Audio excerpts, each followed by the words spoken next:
Warahmatullahi wabarakatuh.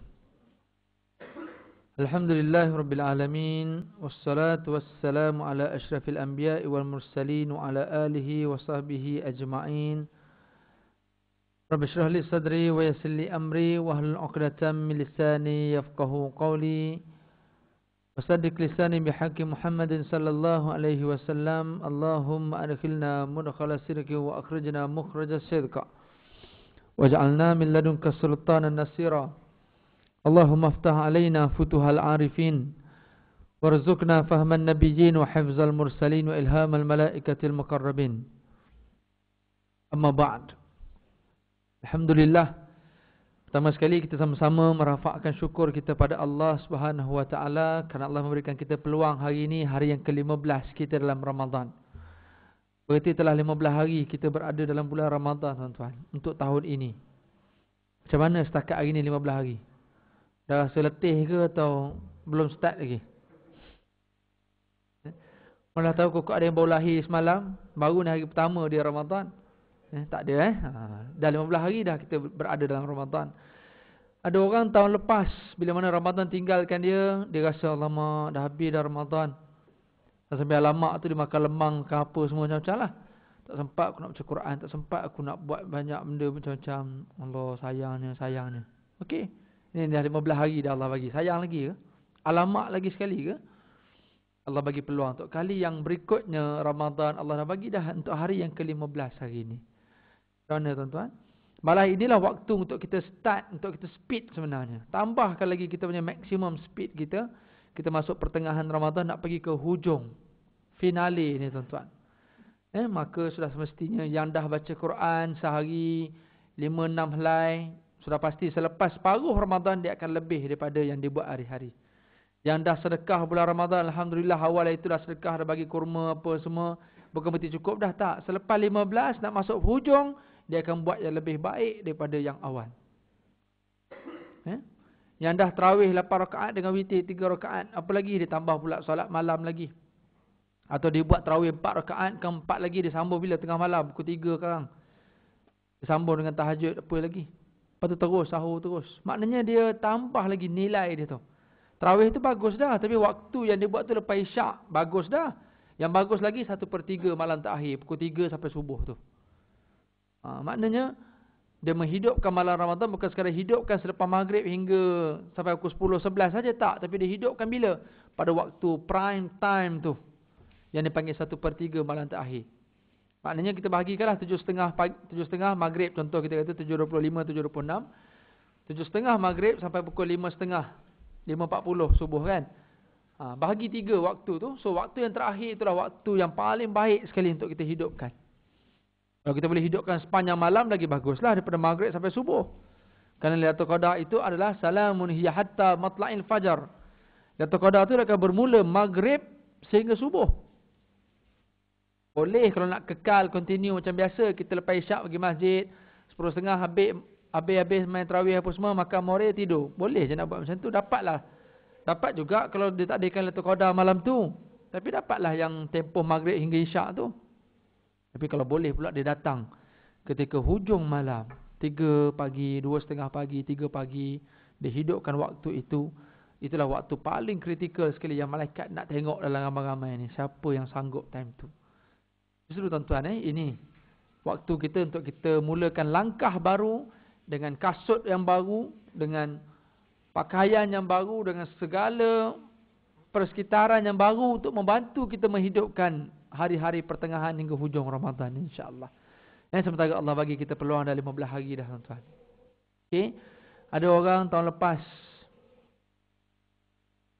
tahun terakhir dia Ramadan, tahun ni dia dah tak ada. Ada tak kawan-kawan kita? Ada tak?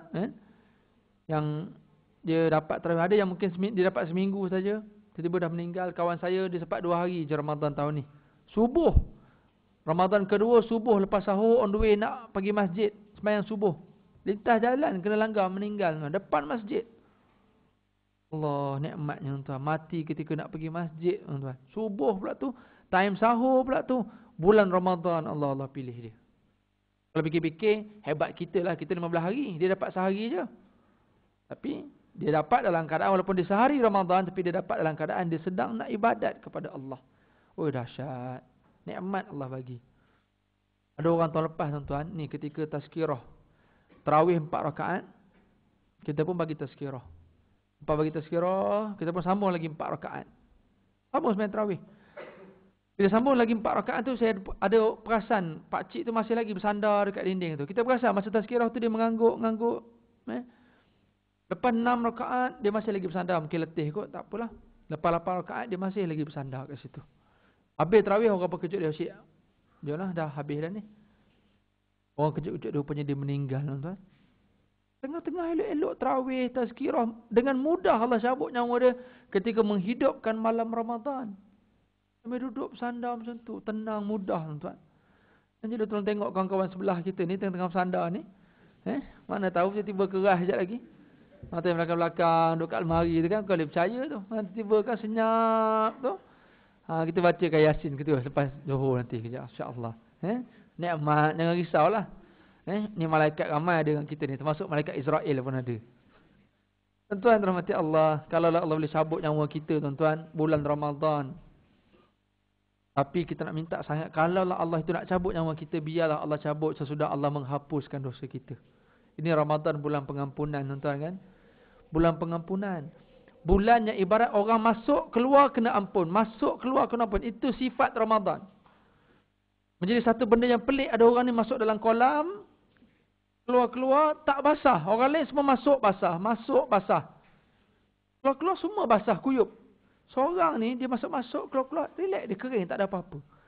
Seolah macam dipakai satu benda plastik yang menghalang diri dia daripada basah kena air kolam. Ramadan tuan-tuan, dia masuk dalam keadaan banyaknya benda yang menutup diri dia sehingga dia tak boleh buat pelbagai perkara dalam bulan Ramadan, sehingga kan nak mengharapkan nak dapat keampunan daripada Allah pun tak dapat bulan Ramadan. Rugi tak? Ramadan bulan pengampunan. Ramadan bulan yang mana Allah memang akan ampunkan dosa. Syaratnya, dia ada syarat. Pertama, dia kena meminta untuk diampunkan. Dia kena minta untuk diampunkan. Yang kedua, dia tak buat dosa bulan Ramadan. Barulah peluang dia nak dapat. Ni minta ampun, tapi dosa masih buat lagi. Nak ampun macam mana? Dosa tak dibuat bulan Ramadan. Sebab itu saya sebutkan. Dalam tazkirah-tazkirah sebelum ni kat tempat-tempat lain. Saya kata, kalaulah mata kita tak larat nak tengok Quran. Tengok Quran baru semuka dah pedih mata. Kalau mata tak boleh tengok Quran banyak-banyak, mata yang sama jangan tengok dosa maksiat yang lain. Kurangkan tengok TV, kurang tengok-tengok orang lelaki, jangan tengok perempuan yang pakai pelik-pelik tu, jangan. Time lain ramai juga pakai pelik tuan, tapi tarikan pelik bulan Ramadan tu luar biasa tuan-tuan. Minta maaf kita sebut benda ni kan. Betul perempuan, tolonglah kami orang lelaki ni. Ya perempuan, tolonglah kami orang lelaki ni, kami ni lemah iman, janganlah pakai pelik-pelik sangat. Ya. Sementara you all tak pakai pelik-pelik pun kami ni dah pelik. Bayangkan kalau you all tiba pakai sleeveless, pakai skirt pendek, Allah tolonglah jangan buatlah. Nak buat pun bulan lain lah, jangan Ramadan. Ada ke macam tu?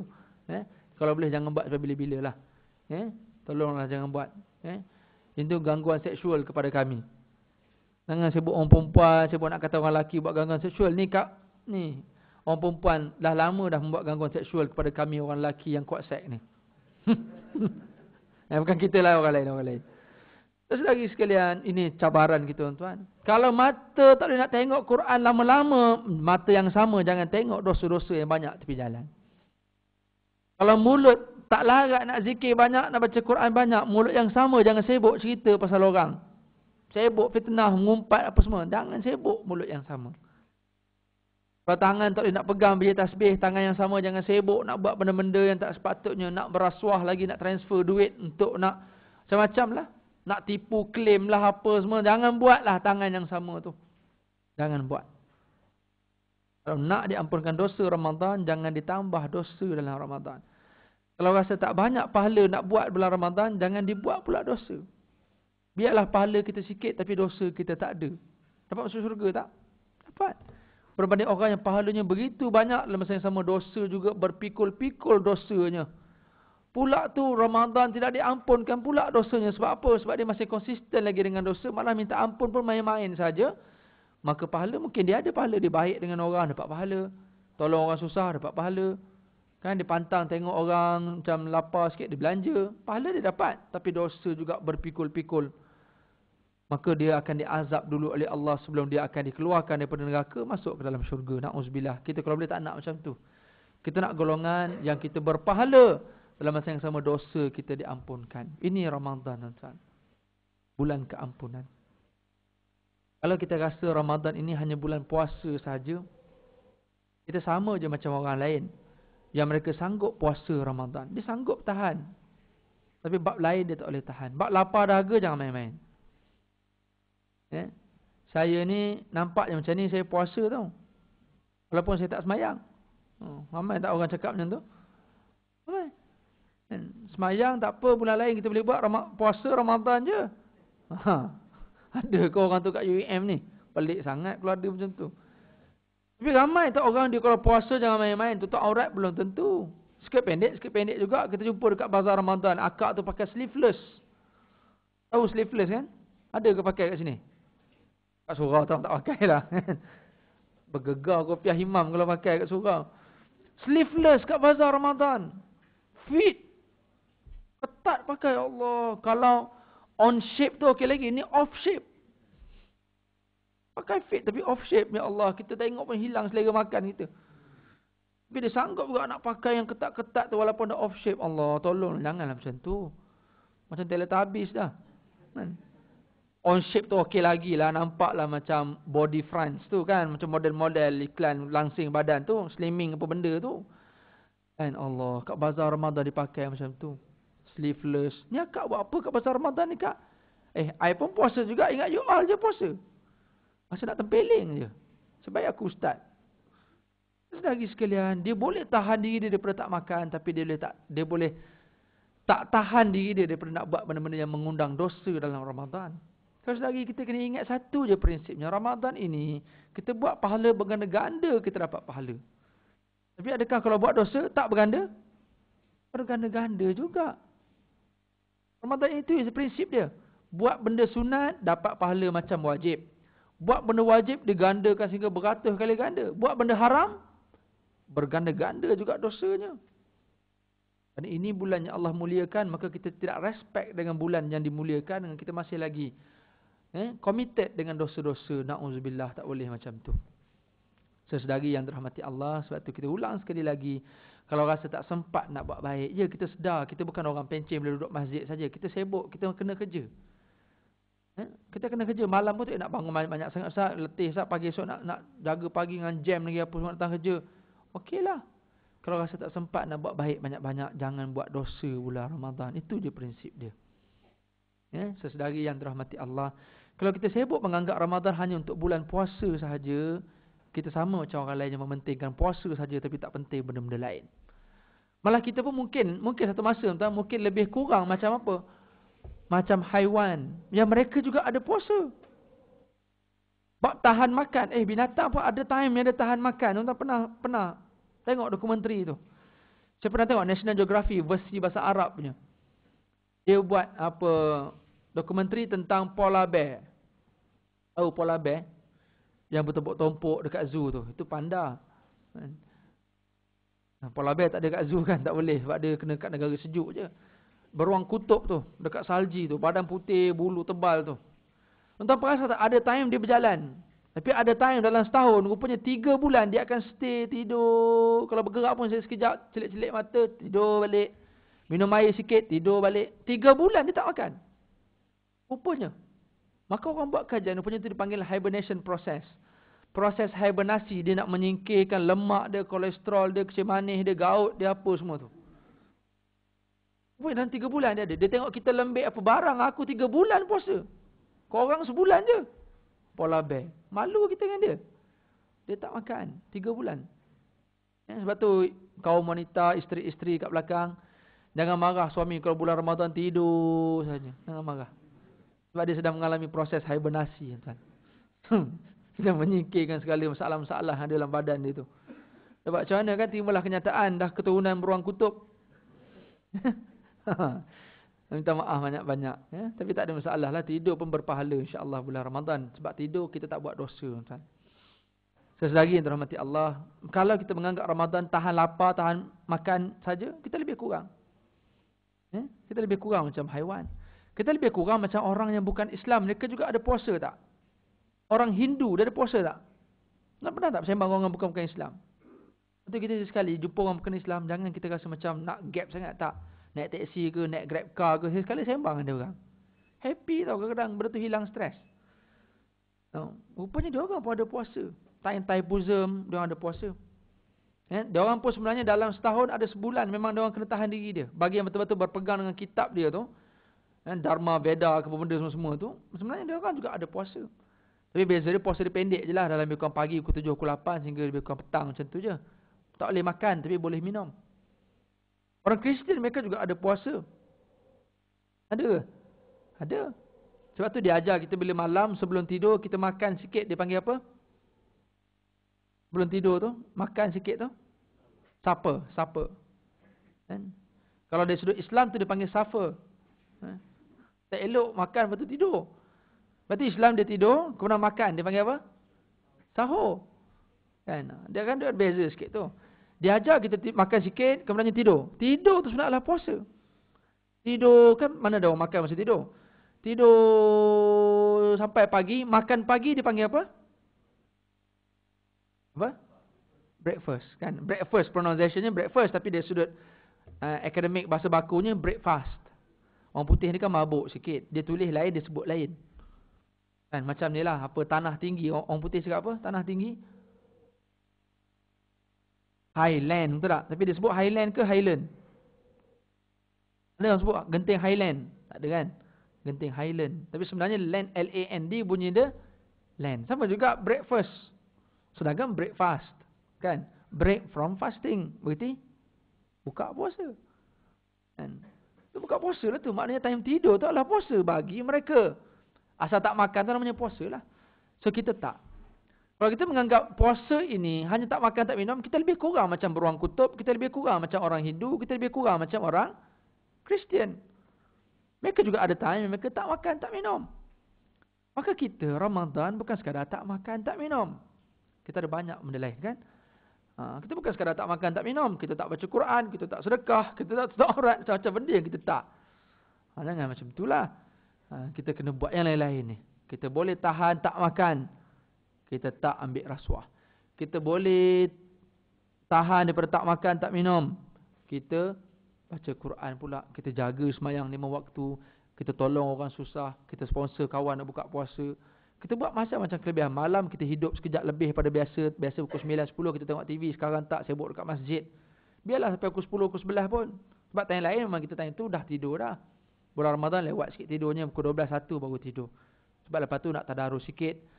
Maknanya dia ada tambahan benda lain di sebalik kita tak makan dan tak minum. Macam saya katalah, berapa ramai orang dia puasa tak semayang ramai. Berapa ramai peniaga bazar Ramadan yang ditangkap oleh penguat kuasa tuan. Peniaga bazar Ramadan yang kerjanya jual makanan untuk kita buka puasa tuan. Mulia tak? Mulia kerja dia.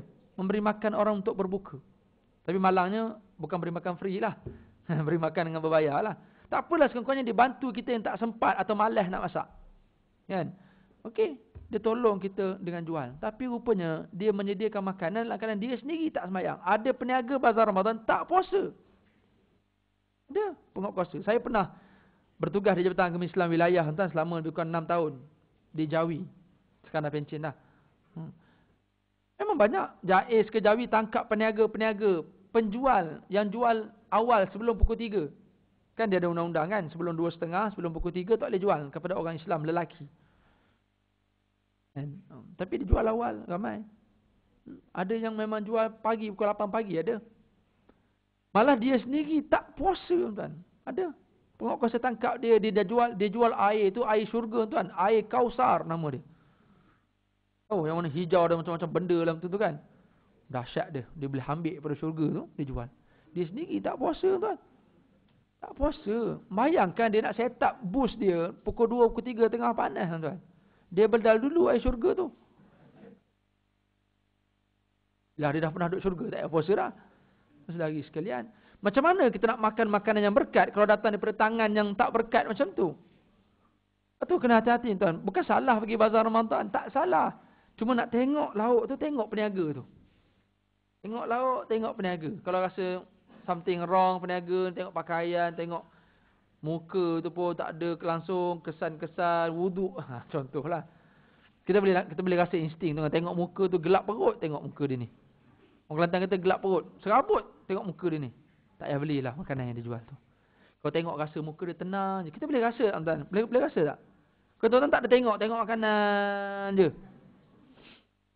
Tak tengok pun orang, okey? Bagi duit, tengok lagi, bagi duit. Ada ke? Oh, jangan tuan, tengok orang. Kena tengok. Kita boleh ada insting tu tuan. Tengok dia rasa tenang. Pada jauh kadang kita dah nampak dah tarikan. Ketenangan yang kita nampak. Tengok pakaiannya elok. Kedai bukan sekadar bersih. Presentation bukan sekadar elok. Jangan fikir presentation tu Ramadan tuan-tuan. Orang jual batu-bata celup coklat kita beli. Yang apa ni kak? Batu-bata coklat. Oh, minta sekilo. Jangan tengok menu saja. Tengok orang jual tu sekali. Sebab makanan itulah yang akan mempengaruhi kita untuk ibadat selepas buka puasa tu. Jangan kata kita makan banyak saja menyebabkan kita malas malam. Tak. Walaupun kita makan sikit, tapi bukan daripada tangan yang berkat, tuan-tuan. Itu juga akan mempengaruhi kita malam tu. Cuma kita tak ada formula atau tak ada bahan, mesin, apa-apa alat-alat elektronik yang boleh nak tolong sukat kita lah. Kalau boleh kita semayang pakai wire-wire macam buat kat universiti, kat mana-mana research center tu. Pakaikan wire. Tengok makan daripada makanan orang yang tak semayang. Orang yang tak tutup aurat, orang yang tak puasa, dia hidang kita makan, dia masak, dia jual ke kita. Kita makan. Tengok skalanya macam mana. Tengok orang yang semayang, yang baik-baik, yang jual pula, beli satu, free satu. Contohlah. Dan bagi yang ni tak apa, sedekah benda lain sikit, tambah lebih. Jenis orang baik lah. Skala kan, letak angiogram apa benda ke, letak wire-wire macam. Tengok dalam computerized. Kalau ada alat yang boleh menyukat lah. Allahu'alam saya tak tahu zaman sekarang ni. Itu kerja tuan-tuan lah. Untuk buat alat tu. Kan? Alat untuk menyukat semayang orang dah buat dah di Universiti Malaya. Sains solat. Dr. Fatimah dia buat dengan tim dia. Ada Dr. Shina seorang. Dia buat alat-alat nak tengok dari sudut fisioterapi. Ada. Tanya sujud apa dia punya range graph dia. Waktu kalau bangun tengah malam. Kalau buat test dekat orang yang semalam tengah malam. Dia pakaikan alat-alat tu. Tengok apa graph dia. Rupanya dah ada dah. Dia orang punya. Dari sudut tu. Tapi tuan-tuan yang dirahmati Allah. Tapi secara prinsip dia sudut tasawufnya. Sebab tu Imam Ghazali sebut. Hati ini yang mempengaruhi diri kita. Nak tengok kita malas ke, kita ego ke, kita sombong ke, kita ikhlas ke, kita apa. Semua tu dipengaruhi oleh hati. So hati itu antara efek dia. Dia punya kesan datang, hati itu datang dari mana? Antaranya faktor pemakanan. Ini expert tentang hati sebut. Imam Al-Ghazali. Antaranya Imam Al-Lais As-Samarkandi. Mereka ni tokoh-tokoh expert dalam bidang hati. Walaupun mereka tak ada alat secara computerized, tapi mereka tahu dari sudut falsafahnya.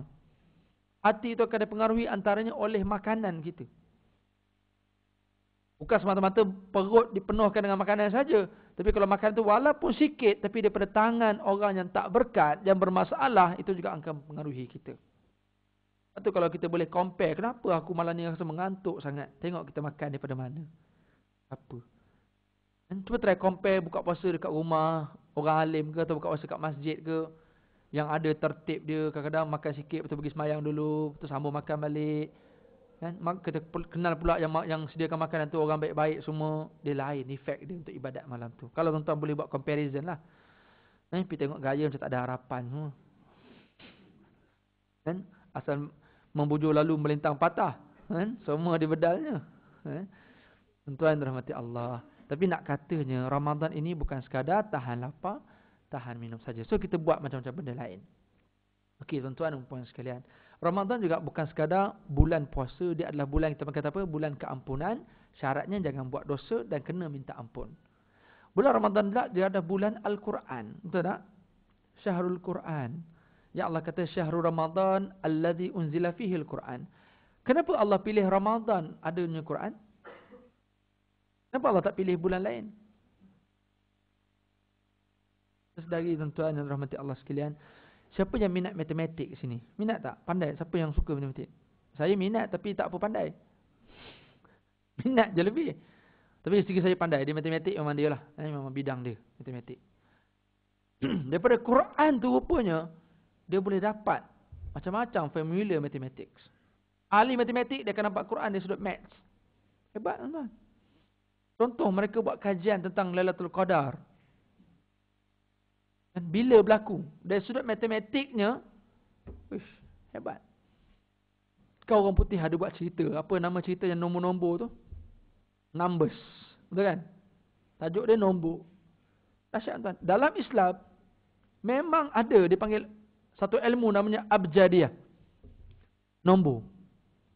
Lepas tu kalau kita perasan kedai mamak, dia tak tulis bismillah, kan dia tulis nombor je. Cuma tu ada satu ilmu tuan. Saya sempat belajar tapi sekejap. Kebetulan ustaz tu bertukar pergi ke Terengganu, tak sempat saya nak belajar abjadiyah tu.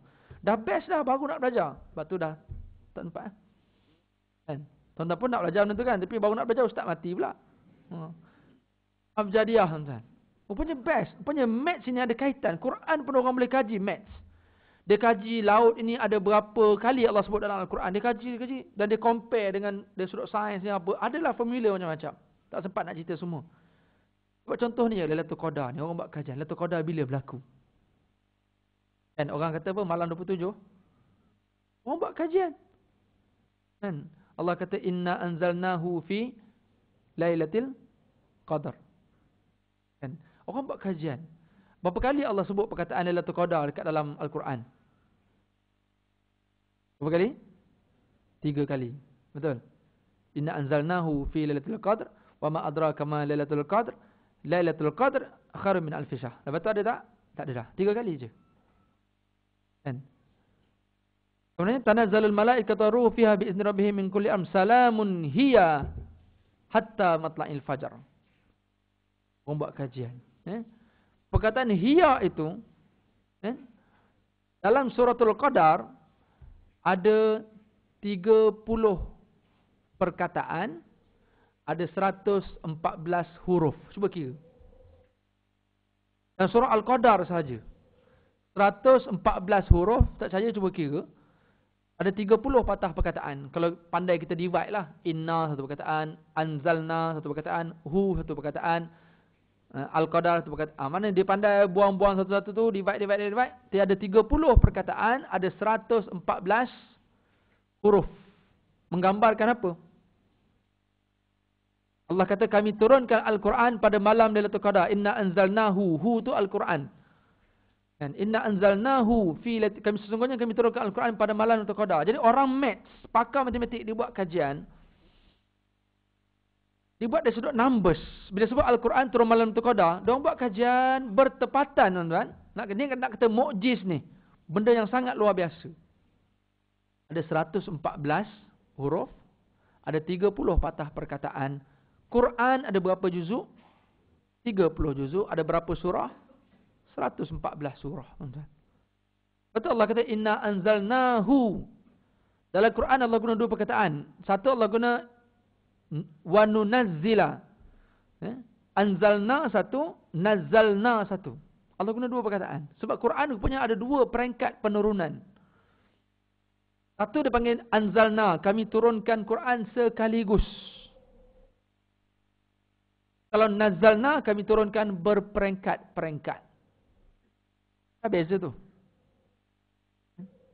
Anzalna maksudnya bukan pelakon tu tuan-tuan kenal sangat tu kan.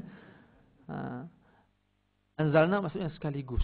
Maka bulan malam Lailatul Qadar Allah turunkan Quran sekaligus daripada Lauh Mahfuz hingga ke langit dunia. Tak turun kat Nabi lagi, turun ke langit dunia, dikumpulkan sekaligus.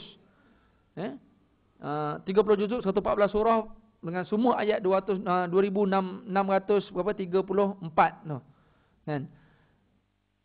Ayat sekaligus turun daripada Lauh Mahfuz hingga ke Baitul Izzah. Tak turun dekat Nabi lagi. Itu Quran turun sekaligus dalam surah Al-Qadar pada malam Lailatul Qadar. Maka orang buat kajian dari sudut matematik. Oh, punya 30 juzuk merangkumi 30 perkataan surah tu, 114 huruf merangkumi 114 surah yang ada dalam Al-Quran. Itu dia sudut maths, tuan-tuan. Maknanya Quran, dia panggil mukjiz luar biasa, tuan-tuan.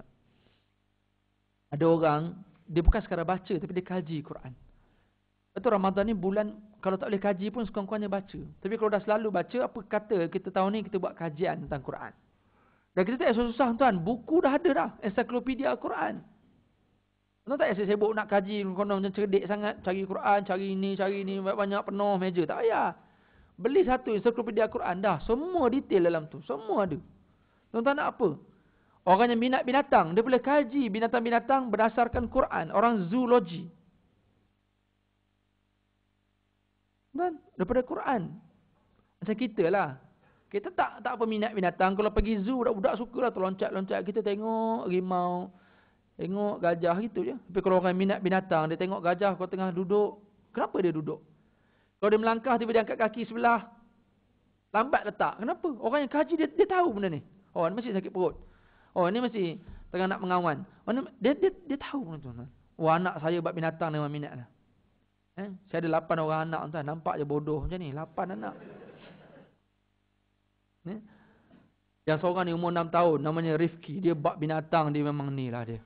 Jangankan binatang-binatang biasa. Dinosaur yang dah tak ada ni pun. Dia 6 tahun. Dia boleh hafal semua nama dinosaur tu. Kan? Abi. Mana Triceratops? Apa benda Triceratops? Rupanya dinosaur yang belakangnya ada cocok macam tu. Dah aku pun hafal nama tu sudahnya. Stegosaurus. Dah dia hafalnya semua tu. Binatang dia bak minat lah.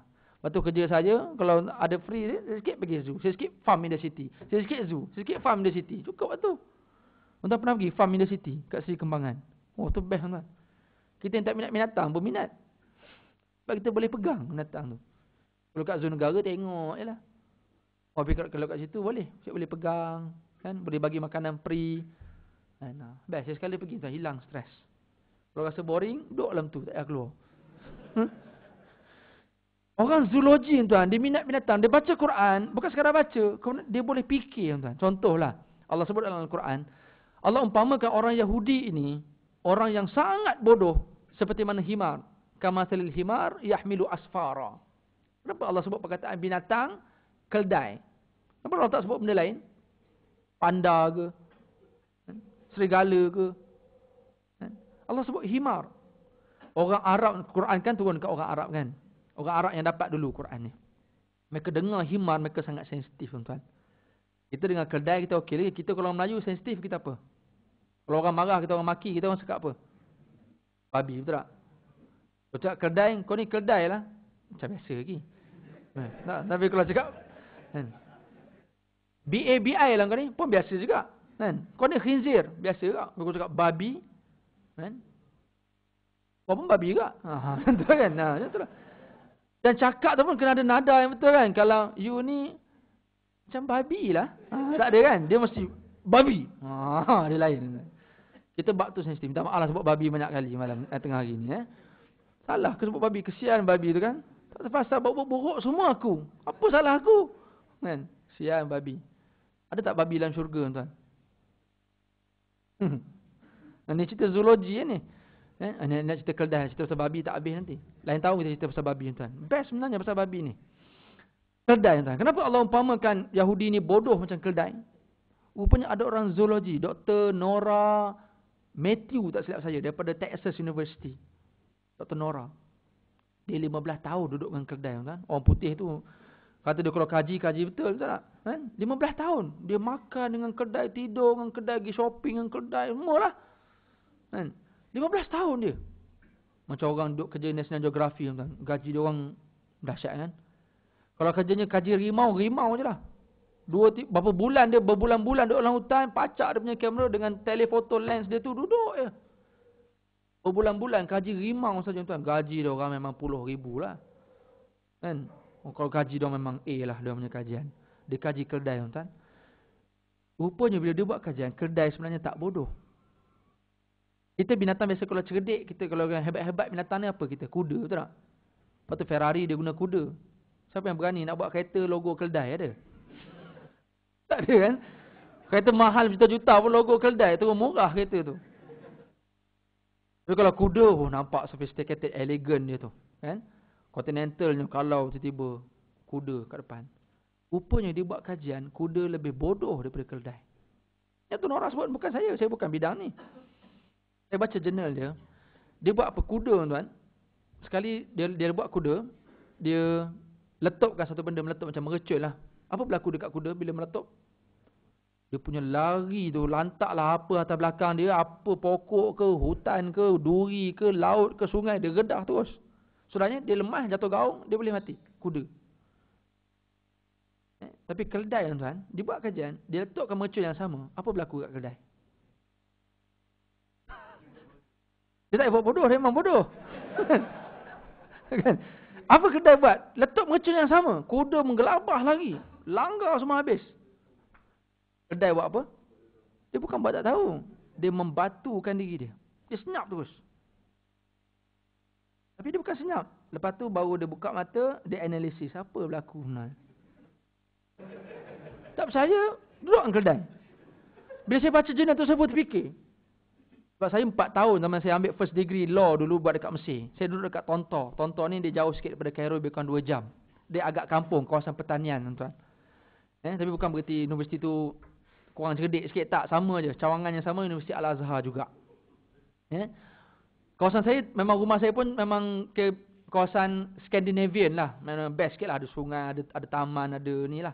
Bukan hiruk pikuk macam Cairo tu. Saya duduk memang sebelah rumah saya memang ada keledai. Memang ada keledai. Rupanya memang ya. Keledai dia boleh relax stay. Kita lalulah buat benda sebelah dia, dia boleh relax je.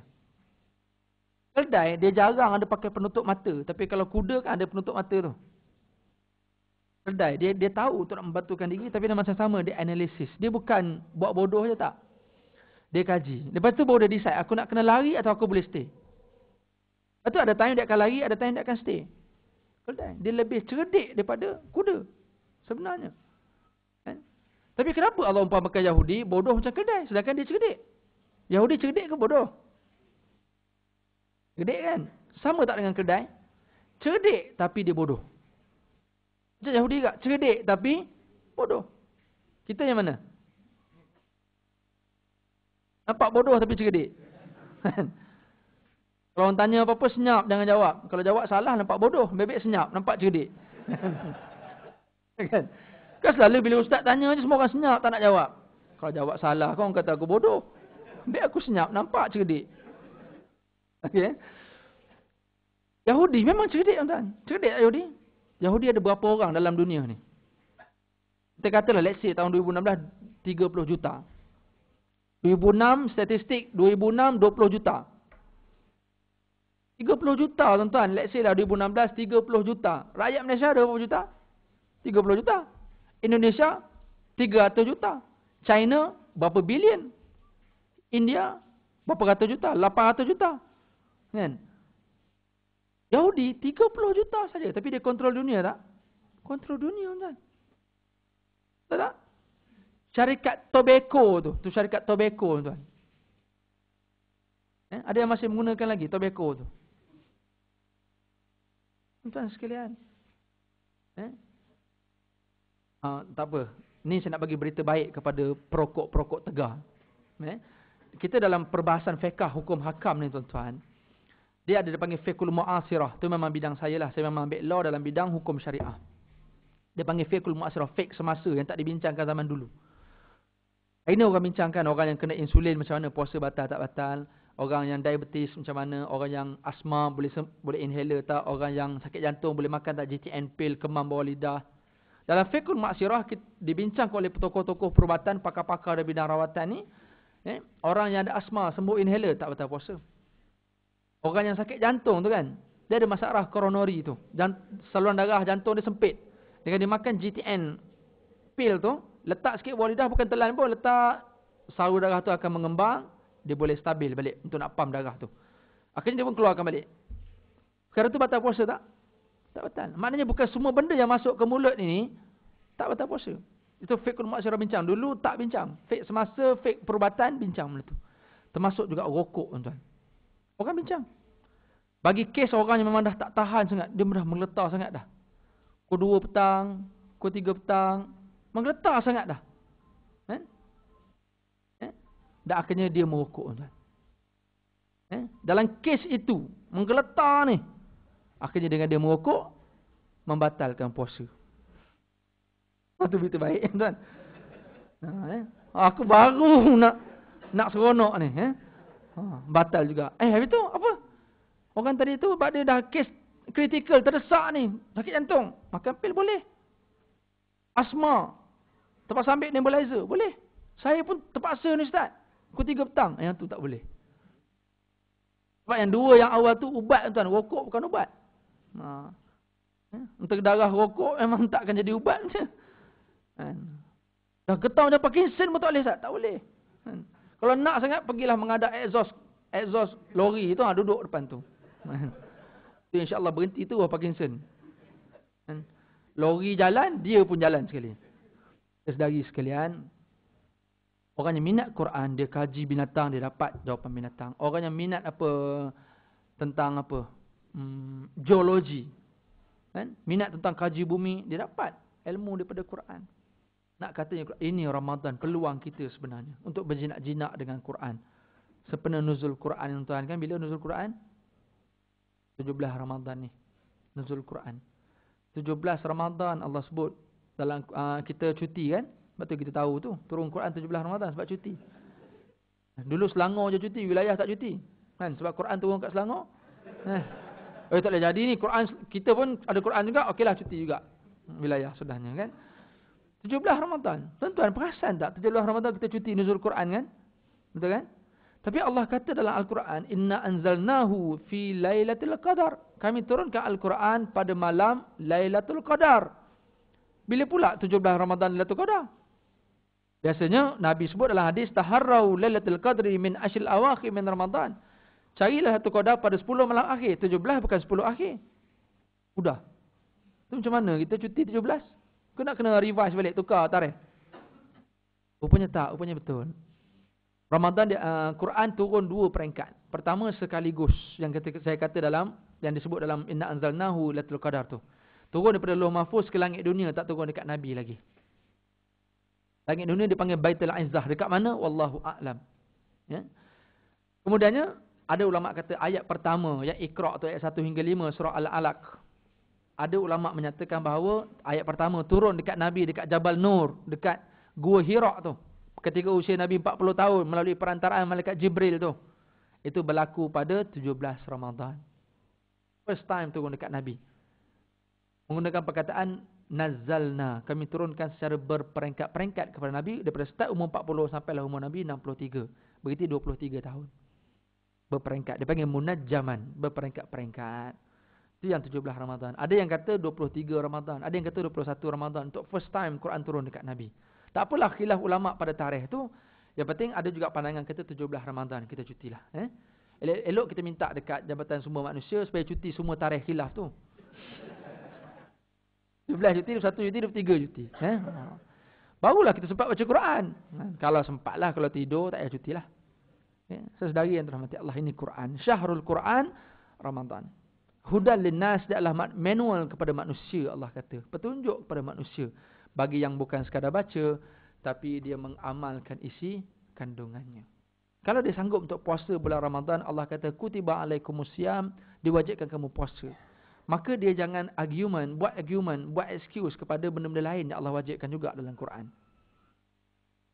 Allah fardukan semayang, Allah fardukan tutup aurat, Allah fardukan apa, hukum, undang-undang Islam. Semua tu ada dalam Quran. Tapi kenapa yang tu kita boleh excuse, tak apa, ni tak sesuai, tak relevan dah. Tapi puasa relevan pula. Ataupun kita ubah je puasa sekali, memandangkan ekonomi negara tak stabil, dengan cuaca kita yang tak menentu sangat, petang-petang guruh, tengah hari panas sangat, maka kita decide Ramadan tahun ini kita bekukan, kita makan macam biasa. Betul tak? Berkebetulan pula dengan masyarakat majmuk, jadi kita apa sesuai kita mengamalkan Ramadan sebab boleh memberikan sensitivity. Buka. Macam ada yang berani nak buat macam tu. Tapi bab lain ada tak orang berani nak ubah? Minta maaf saya kena sebut benda ni. Kalau dia nampak ada unsur politik sikit lah. Okey, kita buang politik tu, kita cakap dari sudut akidah. Bagi ahli politik yang tidak bersetuju dengan Al-Quran, jangan condemn Al-Quran. Kalau kata, oh itu zaman Nabi bolehlah, zaman Nabi kena tutup aurat semua sebab, ni orang liberalism sebut. Golongan Sister in Islam sebut, orang Islam kita. Nama NGO-nya Sister in Islam. Kakak dalam Islam. Tak mengaku aku kakak ni. Ni mak nenek ni, bukannya kakak. Sister ini Islam kata, dia kata tak, berapa Dr. Alright, zaman Rasulullah je orang Arab kuat seks. Lagi sekalian. Dia boleh cakap benda macam tu. Kalau tak nak, jangan cakap. Senyap-senyap sudahlah. Kan? Kita tak sokong undang-undang Islam ni, tak sokong sebab kita masyarakat majmuk. Ingat Allah buat Malaysia ni, Allah tak tahu ke Malaysia ada masyarakat majmuk? Yang kita nak boleh nak cakap macam tu. Kalau rasa tak boleh, senyap-senyap sudah. Dan jangan sampai halang pula, jangan. Ini berlaku sekarang ni dalam isu hari ni. Kita buang yang buat politik tu. Hari ni sekarang ni, tuan Menteri Jamil Lahir sebut, saya baru ni perhimpunan NGO Islam sekali dengan dia, dalam speech dia. Tentang baru ni yang dibacakan di Parlimen baru ni kan, yang tentang Parti Pembangkang sebut nak menaik taraf, Enactment 335 tu. Mahkamah Syariah. Nak menaik taraf hukuman tuan-tuan. Itu pun orang Islam. Orang bukan Islam mengamuk tu cerita lain. Ni orang Islam mengamuk. Sedangkan dia yang mewakili kerajaan, Datuk Jamil His ni, Menteri di Jabatan Perdana Menteri kata, pening kepala kita. Orang bukan Islam yang tak sokong tu lain cerita lah. Ini yang Islam ni. Dia kata macam tu dalam speech dia. Kita nak menaik taraf saja daripada 3 sebatan, nak naik jadi 100 sebatan. Penjara daripada 3 tahun nak naik dari 5 tahun. Denda daripada 3,000 nak naik pergi ke 10,000. Macam tu je. Nak naik taraf. Tu belum cerita nak potong tangan, nak sebat. Tak ada kaitan langsung pun. Tapi sampai tahap ada orang Islam kita yang dia nak bangkang Quran. Sampai macam tu sekali. Saya minta maaf saya sebut ni Ramadan ni bulan untuk kita faham Quran. Ini adalah dustur. Ini adalah satu manual kepada kita. Allah yang decide untuk buat kita dan Allah decide. Kita kena ada satu manual. Kalau tidak kita akan rosak sistem. Saudari sekalian, ini Ramadan bulan untuk kita muhasabah tentang Al-Quran. Bukan sekadar baca.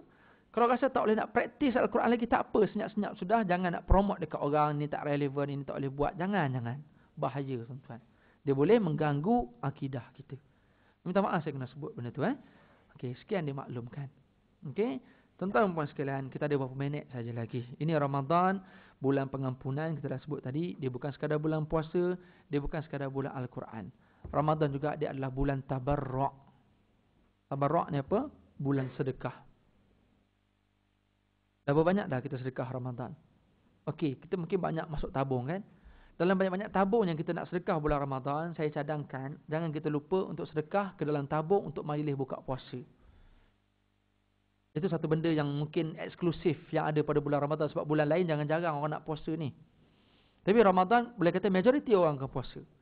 Kata Nabi, man fattara sa'iman falahu mislu ajris sa'im. Siapa yang memberi makan orang yang berbuka puasa, dia akan dapat pahala sebagaimana orang tu berpuasa. Orang tu puasa, baca Quran lagi, sedekah lagi, zikir lagi, orang tu mana pahala dia banyak sepanjang puasa tu, kita akan dapat pahala orang tu tanpa mengurangi pahala dia. Tuan-tuan bayang, tuan sponsor surau, berapa ramai orang yang puasa, yang baca Quran, yang tuan-tuan bagi dia makan. Banyak tu. Ataupun tak boleh nak sponsor surau, banyak sangat, kos dia tinggi, lagi bajet. Ni kawan-kawan kita yang ramai-ramai ni. Bukan nak suruh sponsor semua. Hari ni pilih seorang, tengok siapa yang rajin sikit, sponsor orang ni.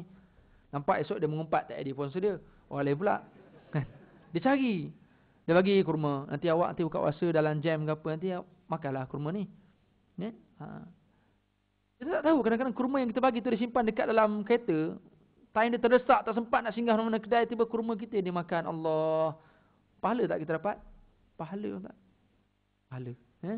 Ni bulan tabarruk. Sebab tu saya ingat zaman dulu. Zaman saya kecil dulu. Bila petang-petang saja mak saya akan suruh. Agihkan rumah jiran-jiran semangkuk mau orang ni, semangkuk mau orang ni. Buat lagi tak sekarang? Kalau tak buat, kena buat lagi. Kita hari ni walaupun mungkin kita tak masak banyak macam dulu, kita banyak beli bazar Ramadan. Ambil inisiatif, kita beli sebungkus tu pun liter harga RM3 tu, tambah RM3 lagi sebungkus lagi bagi jiran sebelah. Mau orang ni, esok mau orang depan pula. Esok mau orang ni. Jiran yang terdekat yang nampak rumah kita. Jiran yang terdekat ni, tak payah satu lorong. Kalau beli satu lorong lagi bagus. Satu taman lagi bagus. Ini yang terdekat, yang dia nampak kita keluar masuk ni. Jiran terdekat ni kita kena utamakan. Bagi orang ni sikit. Ingat tak zaman kita kecil dulu, kita pernah buat tak benda macam tu? Kita buat. Tok nenek kita ajar petang-petang, saya 3-4 mangkuk, hantar orang adik saja hantar 3-4 mangkuk. Walaupun mangkuk tahun lepas orang belum pulang lagi. Tahun ni hantar polistrin, sudah. Saudari sekalian, bulan tabarruk, bulan kita kena memperbanyakkan sedekah. Nabi SAW memang kuat bersedekah, tapi tak macam bulan Ramadan. Ramadan dia lagi kuat bersedekah. Tuan-tuan, kalau kita biasa letak RM1 dalam tabung, tak jadi masalah. Tak apa, asalkan konsisten. Tapi Ramadan jangan berkira-kira untuk letak not yang lain daripada RM1 tu. Kerana inilah bulan dia. Bulan tabarruk. Bulan untuk kita memperbanyakkan sedekah kita. Justru tuan-tuan dan puan sekalian, saya rasa untuk slot saya untuk hari ini, saya rasa itu yang boleh saya sampaikan sebagai muhasabah kita sama-sama terhadap setelah 2 minggu kita menghadapi Ramadan. Kalaulah rasa kita belum sempat untuk buat beberapa perkara, saya rasa kita masih belum terlambat. Kita balance, ada lagi 2 minggu lebih. Mungkin dalam 18 hari lagi, mungkin 19 hari lagi Allah bagi peluang untuk kita buat benda ni. Tak salah kalau kita tak buat awal tu. Allah bukan nak tengok di mana kita bermula, Allah nak tengok di mana kita berakhir, tuan-tuan. Buatlah selagi kita mampu, insya-Allah kita perform sungguh-sungguh, dan jangan lupa selitkan dalam doa kita untuk mendapatkan Lailatul Qadar, tuan-tuan. Dapat Lailatul Qadar tu insya-Allah berharganya hidup kita, insya-Allah. Terima kasih sekali lagi kepada semua tuan-tuan dan puan sekalian. Doakan saya doakan supaya saya yang banyak cakap ni, sayalah yang boleh untuk buat apa yang saya cakap. Saya boleh bangun malam banyak, saya boleh baca Quran banyak, saya boleh sedekah banyak, dan kita doa sama-sama semua untuk kawan-kawan kita, untuk family kita semua, supaya kita boleh perform Ramadan ini untuk Ramadan yang terbaik, insya-Allah. Okey, terima kasih banyak. Minta maaf salah silap. Assalamualaikum warahmatullahi wabarakatuh. Auzubillahi minasyaitonir rajim. Bismillahirrahmanirrahim. Allahumma barik lana fi Ramadan. Allahumma taqabbal salatana wa siyamana wa a'malana fi Ramadan. Allahumma ij'alna minan najihin wal faizin wal mutafawwiqin fi Ramadan. Allahumma innaka 'afuwun tuhibbul 'afwa fa'fu 'anna. وصلى الله على سيدنا محمد وعلى آله وصحبه أجمعين والحمد لله رب العالمين.